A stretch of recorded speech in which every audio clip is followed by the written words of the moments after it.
Serbum je nastao od ideje studenta Filološko-umetničkog fakulteta u Kragujevcu krajem 2012. Ovaj elektronski časopis prezentuje srpsku kulturu, istoriju i tradiciju i bavi se očuvanjem kulturnog identiteta.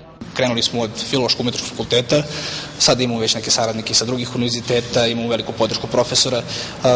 Ne možemo pratiti bukvalno sve akcije, naravno postoje portali i drugi mediji koji se bave takvim događanjima, mi želimo da se bavimo problemima. I naravno, to je sad taj naš plan za ovu godinu, da identifikujemo glavne probleme i da se njima bavimo. U vremenu u kojem je, kako kažu članovi Serbuma, kultura na ivici provalije, ovi mladi ljudi žele da pokrenu rešavanje važnih društvenih i kulturnih tema i pojava. Da bi zaokružili i ozbiljili priču koja je počela pokretanjem elektronskog časopisa, osnovali su i Društvo za kulturu i obrazovanje. Ono što publika može očekivati u narednom periodu jeste pre svega naša koncentracija na lokalni nivo, na Kragujevac, na kulturnu politiku Kragujevca.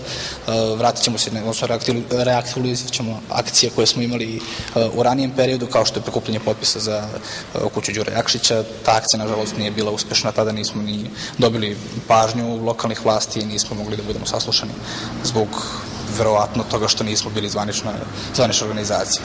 Pomalo obeshrabreni svojim prvim pokušajima koji nisu dali rezultate, članovi ove jedinstvene grupe građana koji čine obrazovani mladi ljudi smogli su snage da nastave svoju misiju. Osnivanje Društva za kulturu i obrazovanje je prvi korak, a sada od njih treba očekivati i konkretne aktivnosti.